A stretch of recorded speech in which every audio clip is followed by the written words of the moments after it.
इस बीच खबर यह मिल रही है कि यूपी के अमरोहा में कांड हिंसा के आरोपियों को सम्मानित करने का कार्यक्रम बीजेपी ने रद्द कर दिया है। लेकिन न्यूज 24 को मिली एक्सक्लूसिव जानकारी के मुताबिक इसके पीछे वजह बना है पीएमओ। जी हां, सूत्रों से जो जानकारी मिल रही है उसके मुताबिक दंगा आरोपियों को सम्मानित करने की जानकारी जैसे ही पीएमओ को मिली, प्रधानमंत्री नरेंद्र मोदी के कार्यालय ने इस पर गहरी नाराजगी जताई। सूत्रों की माने तो कार्यक्रम में शामिल होने जा रहे यूपी सम्मानित करने की जानकारी जैसे ही पीएमओ को मिली, प्रधानमंत्री नरेंद्र मोदी के कार्यालय ने इस पर गहरी नाराजगी जताई। सूत्रों की माने तो कार्यक्रम में शामिल होने जा रहे यूपी बीजेपी के अध्यक्ष लक्ष्मीकांत वाजपेयी को भी फटकार लगाई गई, जिसके बाद यह कार्यक्रम कैंसिल कर दिया गया। हालांकि कार्यक्रम के आयोजक आर्य समाज समिति ने दलील दी है कि यूपी बीजेपी अध्यक्ष वाजपेयी करनाल दौरे पर जा रहे हैं, इसीलिए कार्यक्रम रद्द किया गया है। इस बीच बीजेपी ने पूरे मामले से खुद को अलग बताया है।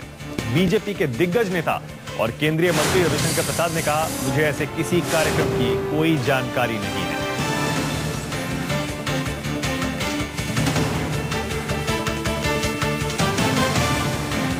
पाकिस्तान की मैं हताशा समझ रहा हूं। जिस तरह से भारत दुनिया के सामने एक आशा भरी निगाहों से मोदी जी की अगुवाई में बढ़ रहा है, उससे पाकिस्तान बहुत परेशान है और जो स्थिति है उससे और परेशान। कहना है आज का विषय सुनिए, मैं आप इसे सुन रहा हूं, तो इस पर मुझे कुछ नहीं कहना है। आज का विषय सुनिए। आपको याद ही होगा, हाल में उत्तर प्रदेश में जो उपचुनाव हुए थे उसमें लव जिहाद का मुद्दा उठाकर बीजेपी ने मुंह की खाई थी और ऐसा लगता है कि इसीलिए अब प्रधानमंत्री कार्यालय से सीधा निर्देश गया है यूपी बीजेपी को कि इस तरह के कार्यक्रमों में पड़ना ठीक नहीं है, क्योंकि इसका उल्टा असर हो सकता है। प्रशांत गुप्ता और जानकारी के साथ हमारे साथ जुड़ गए हैं। प्रशांत, साफ है, ऐसा लगता है कि अब बीजेपी ने, खासतौर से मोदी जी ने ये एहसास कर लिया है कि लव जिहाद और ये दंगे और ये धार्मिक जितने भी मुद्दे हैं, इन्हें उठाकर चुनाव नहीं जीते जा सकते। लोगों को ये मुद्दे पसंद नहीं और शायद इसीलिए ये प्रोग्राम कैंसिल करवाया है प्रधानमंत्री कार्यालय ने। प्रशांत, देखिए, मोदी खुद विकास के एजेंडे को लेकर आगे बढ़े थे और उन्होंने इसी एजेंडे के बलबूते पर 288 सीटें जीती हैं। और जिस तरीके से अभी उपचुनाव हुए थे हाल में और लव जिहाद का मुद्दा जोर शोर से उठाया गया था बीजेपी की तरफ से और उसमें उसे मुंह की खानी पड़ी थी, ऐसे में कांड दंगों के आरोपियों को सम्मानित करके बीजेपी जबकि हरियाणा में और जो महाराष्ट्र में चुनाव हो रहे हैं उसमें एक अलग मैसेज नहीं देना चाहती, क्योंकि विकास के एजेंडे पर ही बीजेपी बना रहना चाहती है। और शायद यही वजह रही होगी कि पीएमओ की तरफ से भी जो बीजेपी की उत्तर प्रदेश बीजेपी की जो इकाई है उसको फटकार लगाई गई है। इसके अलावा केंद्रीय नेतृत्व भी इस कार्यक्रम से खुश नहीं था, कहीं ना कहीं उसकी भी नाराजगी थी और यही वजह रही है कि आज बीजेपी ने अपने आप को इस पूरे कार्यक्रम से अलग कर लिया है और इसका पूरा पल्ला जो है वो आर्य समाज जो प्रतिनिधि मंडल है उसके ऊपर डाल दिया है। प्रशांत, चलो देर आए दुरुस्त आए, ये देश के लिए भी अच्छा है, समाज के लिए भी अच्छा है। कम से कम धार्मिक मुद्दे नहीं उठाए जाएंगे और शायद ये मानना पड़ेगा प्रशांत कि सारी की सारी वजह उपचुनाव के नतीजे हैं, जिनसे बीजेपी ने और प्रधानमंत्री ने यह एहसास कर लिया है कि इस तरह के मुद्दे लोगों को पसंद नहीं आने वाले हैं और विकास के मुद्दे पर ही आगे बढ़ना चाहिए। जी बिल्कुल, देखिए उत्तर प्रदेश में जो अभी उपचुनाव हुए थे और उसमें जिस तरीके से बीजेपी को हार का सामना करना पड़ा, क्योंकि वो तमाम सीटें बीजेपी की ही थी जहां से उनके सांसद चुनकर आए थे और वहीं पर उपचुनाव हुए थे।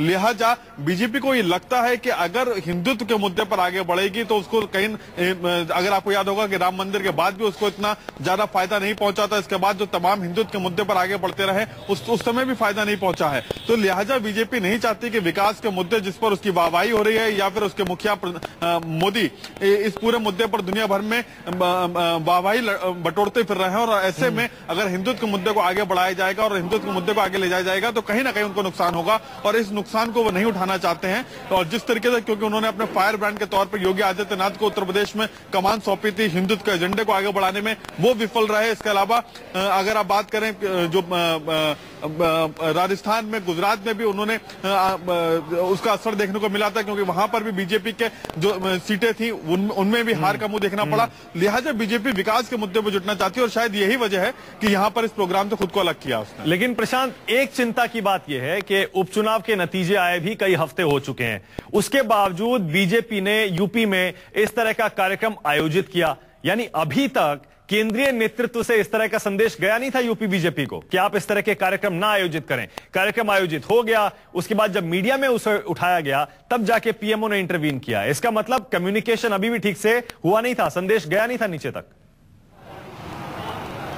जी बिल्कुल, देखिए मुझे भी यही जानकारी मिल रही है कि यहाँ पर बीजेपी की यूपी इकाई है, उसी ने इस कार्यक्रम को आयोजित किया था। क्योंकि जो 60 लोग हैं, मैं आपको बताना चाहूंगा कि मुरादाबाद के कांड दंगों में कुल 85-86 लोगों को नामजद किया गया था। इसमें से 60 लोगों को गिरफ्तार किया गया था और उनको हाल में इलाहाबाद हाईकोर्ट से बेल मिली थी। उस बेल के बाद से मुरादाबाद में उन लोगों का स्वागत भी किया गया था। लेकिन आज अमरोहा में इसको एक बड़े फंक्शन के तौर पर प्रस्तुत किया जा रहा था और इसकी परमिशन केंद्रीय नेतृत्व से कम नहीं ली गई थी। ये सब कुछ जो है वो बीजेपी की उत्तर प्रदेश इकाई है वही कर रही थी और अमरोहा जिला जो कमेटी है वो कर रही थी। और कहीं ना कहीं इस पे फ्रंट पे आगे रखा गया था आर्य समाज प्रतिनिधि मंडल को। लेकिन कल मानक यहाँ पे कल ईद है और देश भर में ईद का त्योहार है। ऐसे में मुरादाबाद के आसपास इस तरीके के कार्यक्रम करके तनाव ना बढ़े, इसको देखते हुए मुझे लगता है कि केंद्रीय नेतृत्व ने भी अपनी नाराजगी जाहिर की है। क्योंकि कल ईद है और ऐसे में अगर दंगा आरोपियों को प्रोत्साहित किया जाता है या उनको सम्मानित किया जाता है, जिनके ऊपर आरोप हैं